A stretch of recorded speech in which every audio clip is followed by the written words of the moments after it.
Hello. Hello guys, welcome back to my channel. Long time no vlog.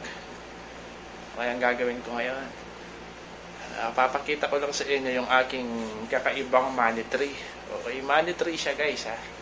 Pero sasabihin ko sa inyo bakit siya kakaiba.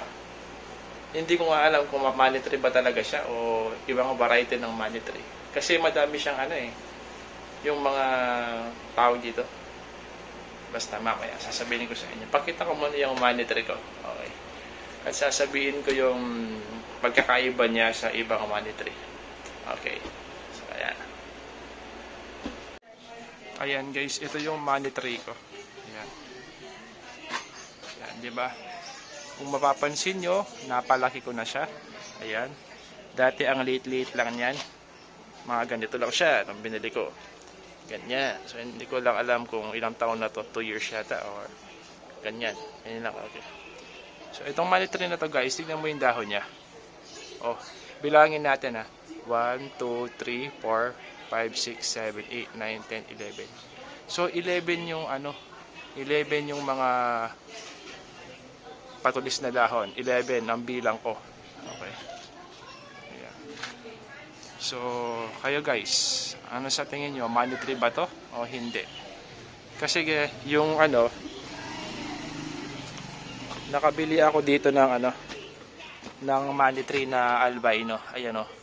Diba? Bilangin nyo yung dahon. 1, 2, 3, 4, 5. Okay? At saka lahat ng makikita nyong money tree sa YouTube, halos ganito lang yung mga bilang ng niya. 1, 2, 3, 4, 5 or 6 or 7. Ganun.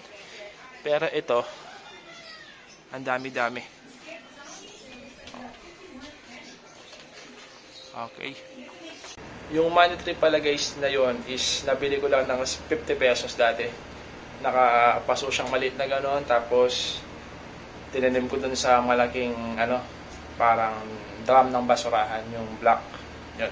Kaya nabigla ako, lumaki siya ng lumaki. So yun, hindi man siya nagsangang gano'n, yung dalawang sanga. Diretso lang yung laki niya. So, hindi ko na siya pinutol sa taas kasi sa palagi ko sagad na siya doon sa laki niya, doon sa paso. So, titigil naman siyang mag-aano doon eh. Titigil naman siyang lalagay. So, tataka lang ako sa niya, itsura niya. Okay, so, kumpara sa ibang money tree. Papakita ko sa inyo yung pagkakaiba. Okay. So, ayun nga guys, kung nakita niyo yung money tree ko, di ba?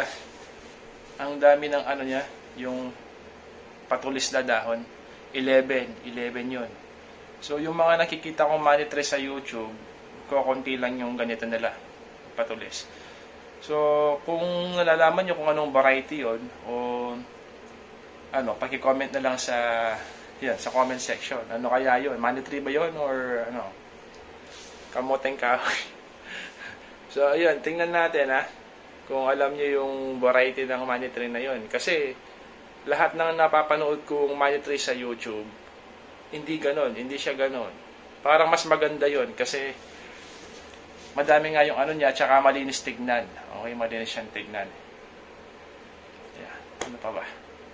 So, yeah. Kung hindi ka pa nakasubscribe sa aking channel, mag-subscribe ka na. So, thank you so much for watching. At nakapag-vlog din ako. Okay. Thank you so much guys. And subscribe kayo sa aking channel. Bye. Thank you.